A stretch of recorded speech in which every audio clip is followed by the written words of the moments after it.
Less than a month ago, Manchester United looked unrecognisable. In the space of 2 weeks, Michael Carrick has completely transformed the club.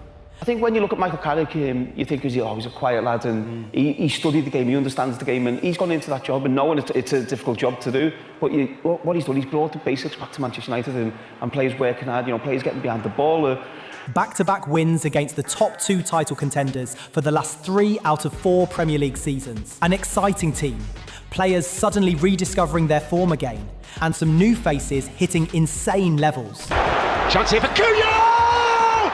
Mateus Cunha has fired home for Manchester United! United prayed for miracles, so the football gods sent a former Red Devil. Michael Carrick has come back to the club that made him and rescued his former team. But this is more than just a rescue act. In the space of 2 games, Michael Carrick has given Manchester United belief again. Michael Carrick is making Manchester United scary again. Beating Arsenal at the Emirates was a statement. United came into this one against the odds. They were facing the league leaders on their turf. Arsenal hadn't lost a league game at home since losing to Bournemouth in May last season heading into this game. At best, it seemed like United would bag a draw. They flipped the script from the off. Opportunity, mistake from Arsenal, and Mbeumo in behind, takes a touch, scores for Manchester United! Mbeumo scored for the 2nd game running under Michael Carrick. Arsenal levelled after a Lisandro Martinez own goal, but just 5 minutes into the second half, arguably one of the 2 biggest revelations so far under Michael Carrick restored United's lead. Patrick Dorgu with a banger. Arsenal levelled again, but with 3 minutes left to the end of the 90, a Carrick-inspired substitution gave United the win and stunned the Emirates.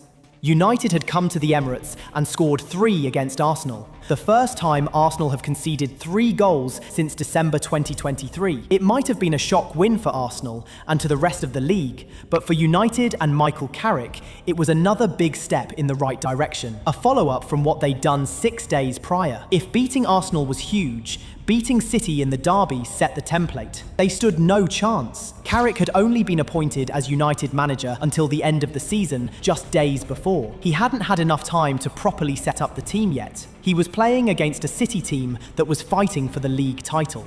A City team that beat United comfortably 3-0 in the reverse fixture at the Etihad. But what Carrick did was create an atmosphere United could feed on, and once they got going, they didn't stop. They scored 2. But in the hypothetical situation where they'd converted every big chance they got and VAR had gone their way, United could have really beaten City 9-0 in the derby. They had 2 goals disallowed for offside, hit the bar twice, and forced goalkeeper Donnarumma into 3 big saves. That's how dominant United were.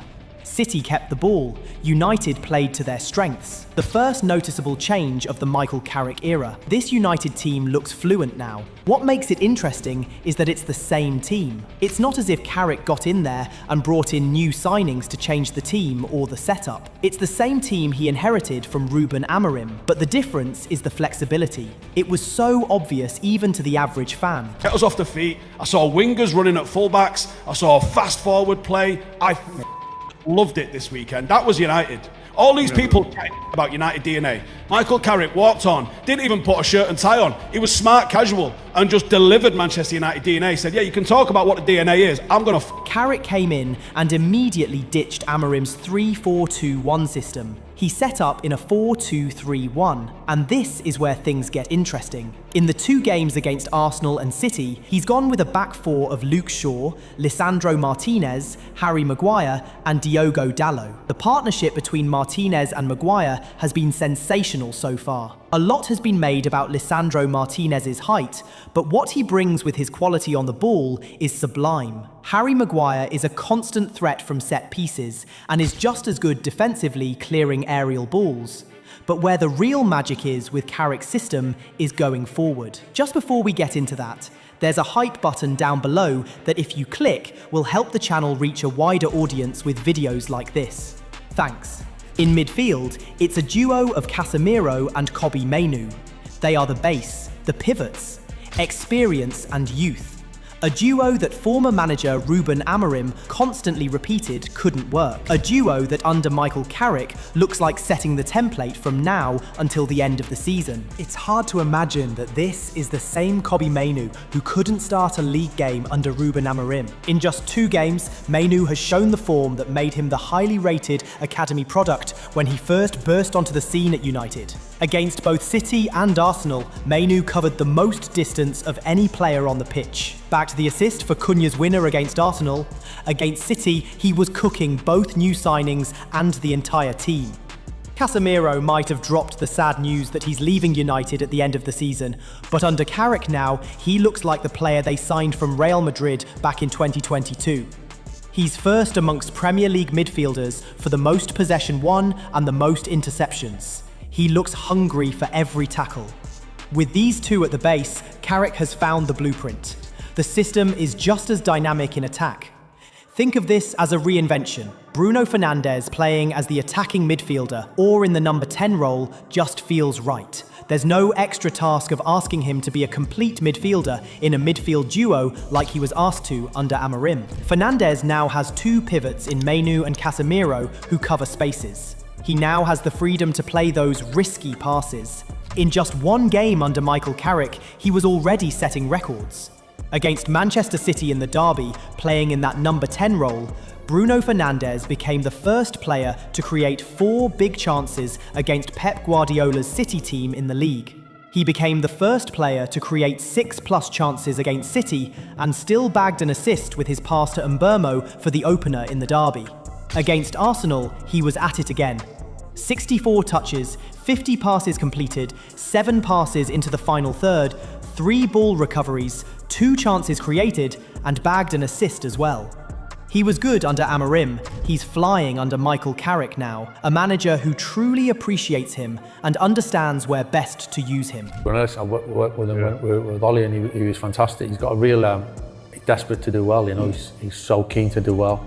And that's a really... The attack itself has been a transformation in the past 2 games for United, a series of genius moves from Michael Carrick. But it's there's obviously, listen, I've watched a lot. I've came here, we've got season tickets and my family comes, so I've came to a lot of games over recent times, and you get to know the players in your own eye. Everyone has an opinion and your instincts. And then Here, he talks about seeing the United players with his eyes, watching them, having a sense of where they could play better and how they impact the team. It doesn't get any better than what he's doing with Patrick Dorgu. For context, this was Patrick Dorgu before Carrick arrived. But I think most importantly, in the opposing team's final third, he's got to improve, and I think that comes down to coaching.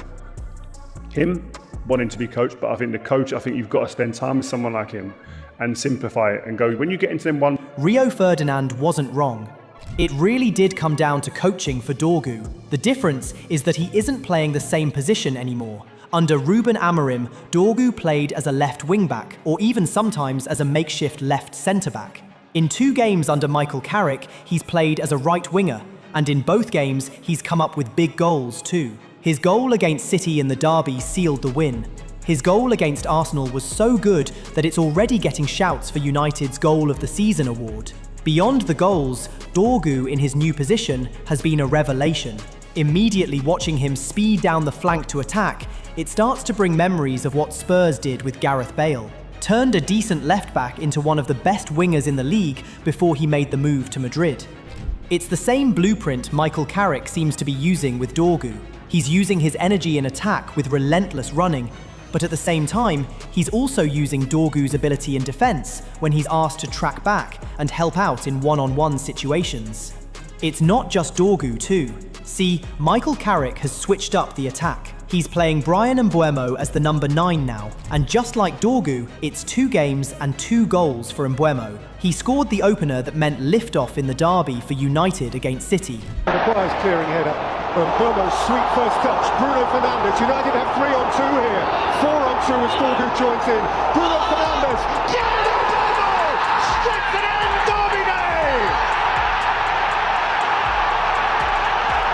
Then, days later against Arsenal, he showed composure with the finish against the league leaders. Truth is, Mbeumo was one of United's better performers under Ruben Amorim, but now under Michael Carrick, it feels like he'd added another gear with the type of goals he's scoring playing in this new position. Mbeumo leading the line for United is everything you'd want from a striker. Against Arsenal, for example, he didn't just score, he created 2 chances as well, put in 6 defensive contributions alongside the 2 shots he got all game. He was running in, leading the press, an option when United needed to relieve pressure and take the ball higher up. It's been the same with Amad Diallo too, another one of the better performers under Ruben Amorim as well. Truth is, Amad has become even better without the stats. There's the stuff he does that is measurable. He's got 2 goals and 3 assists all season. But there's the stuff he does that the data doesn't capture. It's the pressing, how he can easily steal the ball off fullbacks, keeps it simple and doesn't try to overcomplicate. When Michael Carrick has had to make substitutions to the front line, he's got a player that's fast becoming an ace up his sleeve. Matheus Cunha. He hasn't started either of the 2 games under Michael Carrick yet, but his impact has been just as important. Very impressive too. He came off the bench to assist Dorgu's goal and United's second against City. He should have added another assist to his tally, but VAR controversially ruled out his pass for Mason Mount. He came off the bench against Arsenal, and with the scores at 2-2 heading into the final stretch of the game, Cunha once again delivered. This time, his curler from outside the box was enough to seal the win for United. Beyond these 2 games with Cunha offers an agile option capable of playing anywhere across the attack. He's a powerful runner with the ball, makes chances out of nothing, and knows how to carry teams. It's what he did with Wolves. He's part of the system Michael Carrick is building. In just 2 games, the mood has completely shifted at United.